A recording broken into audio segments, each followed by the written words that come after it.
Alright, idol listeners, welcome to the second part of our lesson episode today. Once again, we are your radio anchors, Jane Queency Arabe and Joms Estrella from Cararayan National High School. You are still tuning in to 105.5 Bicol Idol FM. Sa Bicol Idol! A friendly reminder, please listen attentively because we will have a quiz later. And you have a chance to win 100 pesos worth of load. So, are you ready to gain new learning now? Alright, for today's lesson, Sir Joms, we are going to tackle the difference between academic writing and literary writing. Grade 7 students and other interested students, let us all give our undivided attention to our radio teacher, Ma'am Hannelyn R. Seminiano.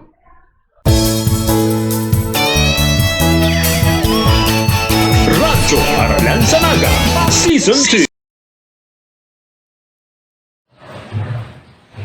Good day, my dear students.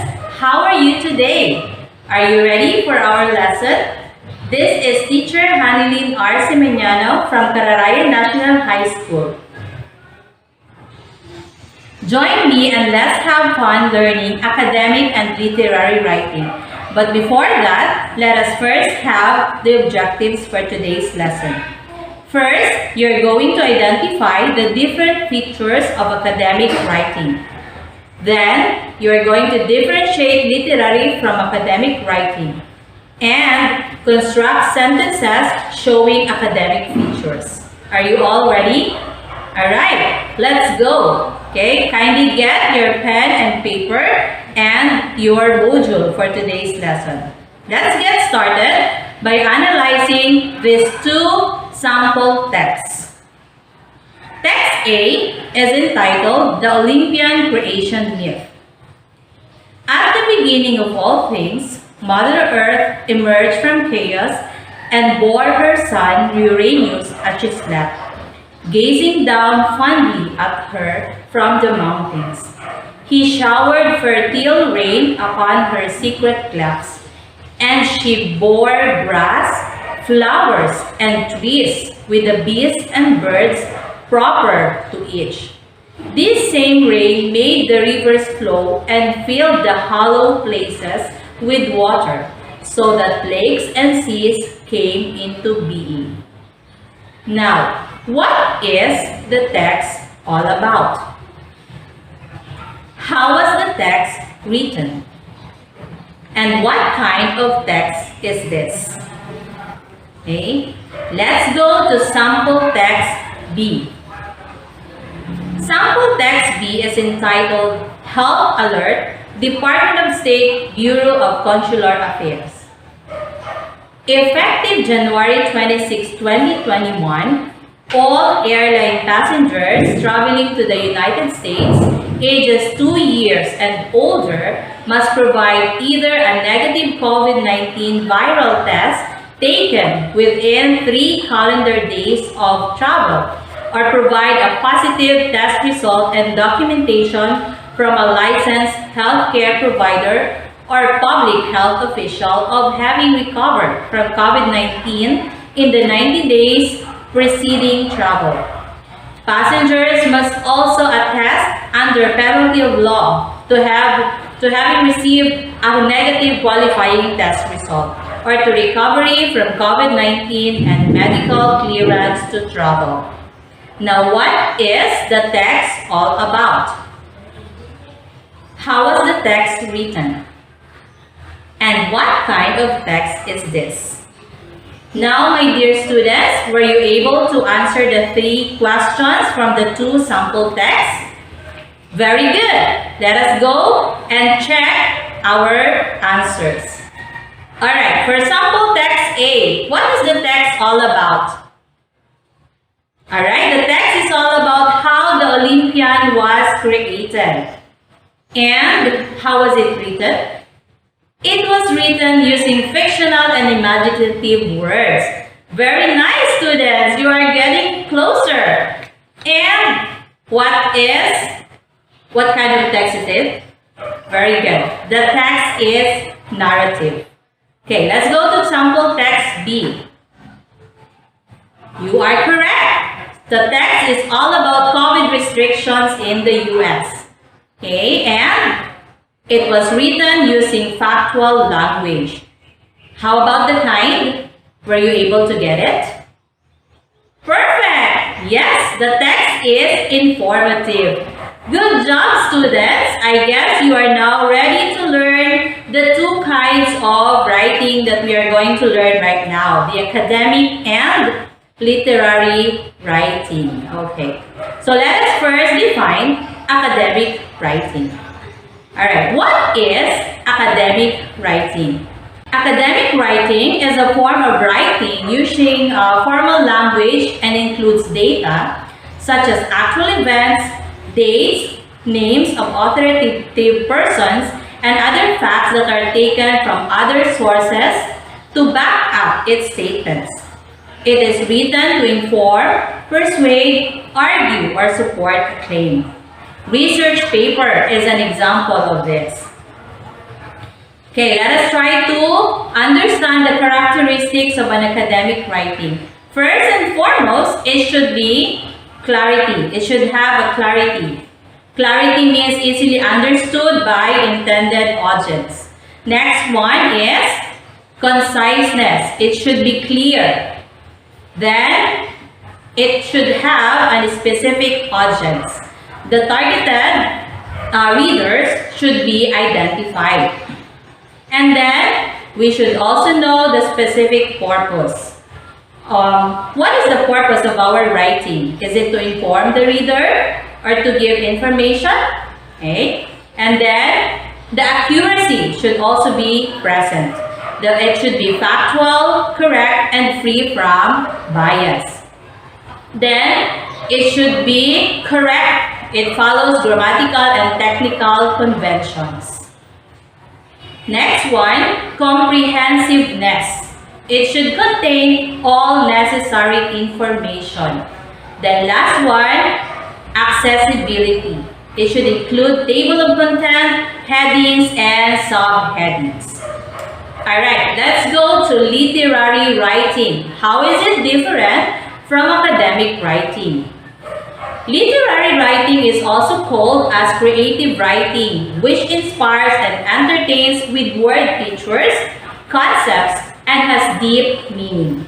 It is usually fictional and it makes use of figurative or symbolic language. It is enjoyable to read. It touches us while teaching us. It is written in an artistic way. Right? So what are the characteristics of literary writing? First, usually fiction that displays a sense of reality. Then, there is a tension or conflict. There should be an artistic unity. A main idea is conveyed. Then, figurative languages are present. Do you still remember figurative languages? Very good. These are simile, metaphor, personifications, irony, symbolism, and analogy. Alright. Now that we're done differentiating the different characteristics of academic and literary writing, I guess you are now ready to reflect on what we have learned today. Right? So let's go on to the first question. What is the importance of studying academic and literary writing? May I hear your answers? Great job! Okay, this is part of our lives as a tool of communication that conveys what we are going to do in the future. Okay? Second, how will you apply the learnings that you have learned in your lives? Excellent! Okay, if you would like to become a journalist, you can apply the things that you have learned in academic writing. Also, if you're going to write short stories or poems, you can earn money from doing this. Okay? And last one, how are these related to your other subjects? Perfect. Examples of academic writings are news reports. Okay? And those are part of your social studies subjects. Great job, students! You are now ready to summarize what you have learned tonight. Okay, so what is, again, the difference between academic and literary writing? Alright, let's summarize. Academic writing is factual, informative, instructional, or persuasive. It's clear, precise, and straightforward. And most especially, it is objective.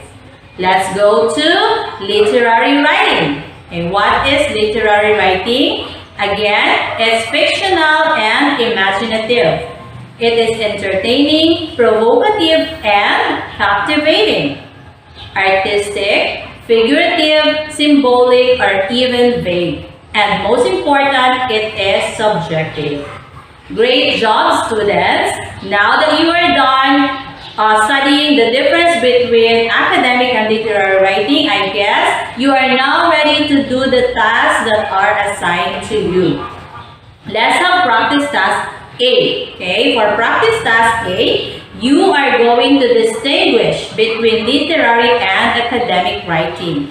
Let us try the first passage on number 1. Okay. In number 1, it says there, when my daughter was 10, a careless boy at the ice rink cut the back of her hand with his spade, and I drove her to the emergency room to be sewn up. She was frightened and in tears, so on our way to the hospital, I told her that some of my happiest, most vivid memories involved accidents. I showed her my dimple and told her about the scars on my arms and my big toe.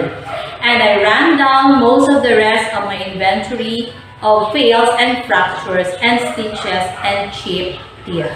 Now, what kind of writing is it? Is it literary or academic? Very good. So once you have identified it, write your answers on your tablet paper. Then that is what we're going to do to the rest of the items in practice task 1. For practice task 2, you are going to cite some importance of academic and literary writing. So based from our discussions, what can you remember about the importance of academic and literary writing? Okay. Then for number 2, you're going to label the following text as academic or literary writing. Then identify the features found in each writing. Okay. But don't forget, my dear students, your performance task for this module. Okay. You are going to write at least 1 paragraph in academic form of writing consisting 2 to 5 sentences with the topic how to spend wisely during pandemic. You have to be guided by the rubric below. Okay? You will be graded according to 2 criteria. We have clarity and unity, then factual and informative. For clarity and unity, you will be given 3 points if your paragraph shows unity and coherence in sentences. 2 points if your paragraph has minor errors in grammar and mechanics. Then 1 point if your paragraph does not show unity and coherence in sentences. Then for factual and informative, you will be given 3 points if your sentences are written true and informative. You will be given 2 points if your sentences written are somewhat factual and informative. Then 1 point if sentences written do not show any factual and informative information. Okay, and for your assignment, do not forget that you have to research from the internet 2 different examples of articles.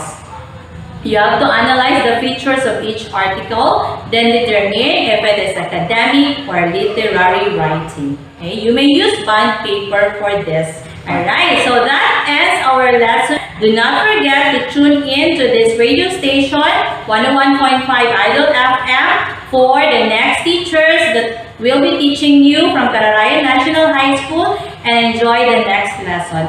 See you all! Radyo Aralan sa Naga Season 2. Thank you so much, Ma'am Hannelyn Seminiano, for that comprehensive discussion. Allow us to enumerate the key takeaways of the lesson. Okay, keep in mind that academic writing uses words which are formal and standards and impersonal. It is also written in a rigid and follows order or procedures which make the text clear and precise. And it is designed to inform, persuade, evaluate, and assert, in which the author needs to research and investigation to write the factual information. The example of academic writings are the persuasive essays, informative essays, and research papers. Okay, Sir Joms, while literary writing is commonly used in writing short stories and narratives, this writing creates vivid pictures in the mind of the readers. The writer uses the power of words to create images and descriptions, which result to a reader's fun and easier reading experience. The examples of literary writing, Sir Joms, are stories, narratives, yes. descriptive essays, Yes. and articles written creatively. Remember, the characteristics of academic writings are factual, it should be informative, straightforward, and objective. While the literary writings are fictional, entertaining, symbolic, and subjective. Once again, thank you so much, Ma'am Hannelyn Seminiano. So let's proceed to our Load Mo Sagot Ko text promo. Alright, are you ready now? If you're ready, then grab your phones and listen to the question. If you know the answer, type your name, space, year and section, space, your school, space, your answer. And send to our text line 0956-364-2908. Again, 0956-364-2908. Okay, for our first question, Alright. which style is commonly used in writing short stories and narratives? Again, Again, I repeat. Students, listen carefully, ha? Which style is commonly used in writing short stories and narratives? Type your answer. Okay, for second question, Ma'am Queen. For our second question, which style of writing is used in persuasive and informative essay? Again, For our second question, which style of writing is used in persuasive and informative essay? alright. Go, go, go! Send your answers now! And for the announcement of winners, don't forget to tune in Servisyong Idol, hosted by Idol Bong Villacruz, every 9 a.m. here at 105.5 Bicol Idol FM. Tune in for more radio lessons from Cararayan National High School. Only here in Radyo Aralan sa Naga Season 2 at 105.5 Bicol Idol FM. Again, we are your radio anchors, Joms Estrella, and Jane Queency Arabe. till next time, God bless and happy learning everyone. Bye-bye!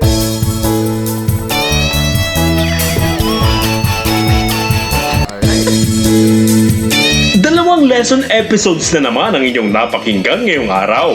Lubos kaming nagagalak sa inyong mga natutunan sa ating itinampok na mga aralin sa Radyo Aralan sa Naga Season 2. Hanggang sa muli, sa ganito ring oras at himpilan, Radyo Aralan sa Naga Season 2. Walang matakbuhan sa iyong mga katanungan. Pag-aalala ay maiigsan, narito na ang kasagutan.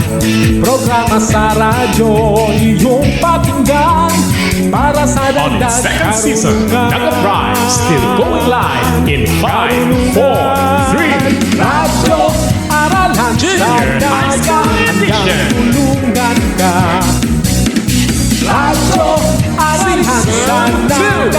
sagot sa asignatura.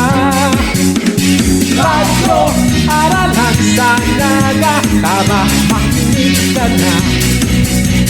Radyo, aralan sa naga, handa na sa pagsimula. Kahit saan, pilit aabutin, gamit itong tinig namin. Online ka man o modular din, walang hadlang kung gugustuhin. Hello everyone, this is Teacher Cherry. Our lesson for today is Radyo, aralan sa naga, handang tulungan ka. Radyo, aralan sa naga, sagot sa asignatura. Radyo, aralan sa naga, makinig ka na. Radyo, aralan sa naga, handa na sa pagsimula. Radyo, aralan sa naga, tara makinig ka na. Radyo, aralan sa naga, ano Nagkalawang pagkakataon. Ito ang Naga! Yo, marhay na daw! Naga!